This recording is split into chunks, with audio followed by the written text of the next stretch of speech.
نصراوي والعشق لك وحدك يا نصراوي.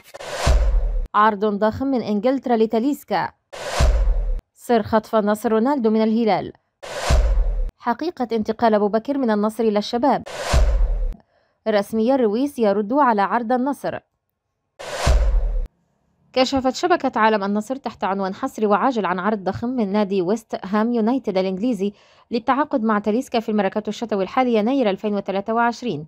ويحتل ويست هام يونايتد المركز السابع عشر في جدول ترتيب الدوري الإنجليزي الممتاز البريمير في الموسم الرياضي الحالي 2022-2023 برصيد 15 نقطة بعد مرور 18 جولة.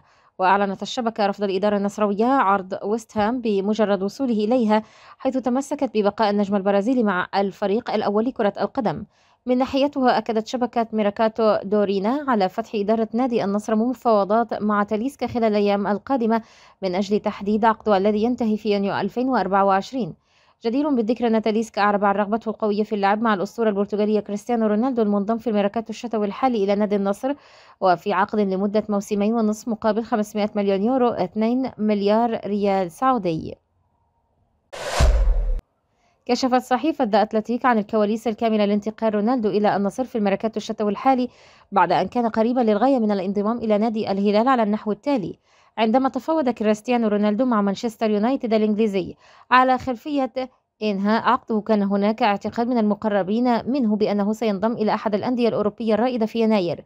بدأ خورخي مينيديز وكيل أعمال كريستيانو رونالدو البحث عن ناد جديد للاعب، وكان الشرط الأساسي أن يلعب هذا الفريق في دوري أبطال أوروبا، لكن لم يكن هناك اهتمام كبير من قبل الأندية الأوروبية بالتوقيع مع كريستيانو رونالدو على الرغم من تسجيل الأسطورة البرتغالية 24 هدفا مع اليونايتد في جميع المسابقات خلال موسم 2021-2022. بعد ذلك التقى تود بوهلي مالك نادي تشيلسي الإنجليزي بخورخي مينيديز وسحره فكرة إحضار كريستيانو رونالدو، لكن مدرب الفريق السابق توماس توخيل رفض الأمر تماما. كذلك أجرى مسؤولو بايرن ميونخ الألماني محادثة مع وكيل أعمال كريستيانو رونالدو، لكن الرئيس التنفيذي للنادي رفض فكرة التعاقد مع اللاعب. اتصل خورخي مينيدينز بعد ذلك بنادي ريال مدريد الإسباني عدة مرات لعرض عودة كريستيانو رونالدو إلى الفريق، لكن لم يكن هناك أي اهتمام. وعندما فشل مينيدينز في توفير عرض أوروبي لكريستيانو، ترك أمر انتقال اللاعب إلى السعودية لصديقه ريكاردو ريغوف وفريق من المحامين. كان هناك اعتقاد متزايد في السعودية بأن المملكة يمكنها تحقيق أي شيء تريده، حيث تم العمل على جلب اللاعب إلى الهلال في الصيف قبل أن يتم توقيع عقوبة الحرمان من التعاقدات على الفريق. وفي نهاية أغسطس 2022 قدم نادي النصر عرضا مشابها لما قدمه الهلال لكريستيانو رونالدو، ليظهر بعدها ريغو في الرياض بالتحديد في ديسمبر من نفس العام لتسريع المفاوضات. المفاوضات انتهت بنجاح بعد سفر وفد نصراوي كبير بقيادة محمد الخريجي رئيس شركة الوسائل السعودية إلى العاصمة الإسبانية مدريد لمقابلة رونالدو. نفت شبكة ميركاتو دورينا انتقال الكاميروني فينيسنت أبو بكر قلب هجوم نادي النصر إلى الشباب مثلما تردد في وسائل الإعلام. وترددت أنباء قوية عن اتفاق الشباب مع أبو بكر في الشتاء الحالي بعد استغناء النصر عن المهاجم الكاميروني لتسجيل عقد الأسطورة البرتغالية كريستيانو رونالدو. على الرغم من ذلك اعترفت الشبكة بوجود اسم فينيسنت في قائمة تعاقدات الشباب الهجومية، ولكن كخيار ثالث بعد البرازيلي العالمي روبرتو فيرمينو والجزائري أندي دايلور. اعتراف النجم الألماني ماركو رويس بتلقيه عرضا من نادي النصر لضمه إلى الصفوف بشكل رسمي. يرتبط رويس البالغ من العمر 33 سنة بعقد مع نادي بوروسيا دورتموند الألماني حتى نهاية الموسم الرياضي الحالي، حيث دخل الفترة الحرة في يناير الحالي. وكشف رويس في تصريحات لصحيفة بيلد الألمانية عن تحدث وكيل أعماله مع إدارة النصر خلال الساعات القليلة الماضية، وأضاف: جوهرة ألمانيا، ولكن الشيء الأكثر أهمية بالنسبة لي هو الحفاظ على اللياقة والتركيز مع الفريق. تقرير صحفي عن تطورات مفاوضات نادي النصر مع الألماني ماركو رويس قائد فريق الكرة بنادي بوروسيا دورتموند من أجل التعاقد معه خلال فترة الانتقالات الشتوية الجارية. ويعد ماركو رويس أحد الصفقات التي أرعب مسؤولو نادي النصر عن رغبتهم في التعاقد معها بعدما أبرم العالمي صفقة من العيار الثقيل بالتعاقد مع النجم البرتغالي كريستيانو رونالدو لمدة موسمين ونصف الموسم مقابل 500 مليون يورو كإجمالي الصفقة.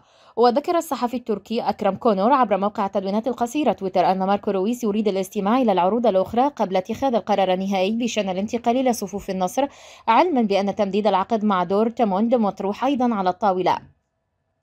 من هو ماركو رويس؟ ماركو رويس 33 عاما، جناح وصانع ألعاب بوروسيا دورتموند منذ 2012 وقائد الفريق الأول لكرة القدم.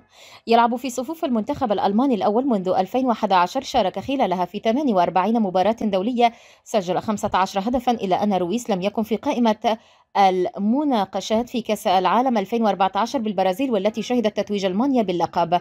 وتوج ماركو رويس بالعديد من الألقاب مع بوروسيا دورتموند، مثل كأس ألمانيا مرتين وكأس السوبر الألماني 3 مرات ووصفة دوري أبطال أوروبا 2013.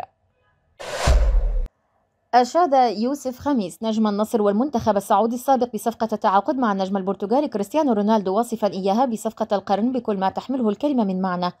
وتعاقدت إدارة نادي النصر مع البرتغالي كريستيانو رونالدو صاحب الكرة الذهبية الخمس لمدة موسمين ونصف في صفقة انتقال حر قيمتها 500 مليون يورو. وقال خميس خلال تصريحات لبرنامج المنتصف على فضائية الإخبارية: هذه صفقة القرن، شكرا لرجالة النصر وصاحب السمو الملكي الأمير فهد بن فهد والأعضاء الذهبيين وكافة رجالة النصر، إنهم يستحقون الشكر، فهذا شيء مميز للرياضة السعودية وليس النصر فقط.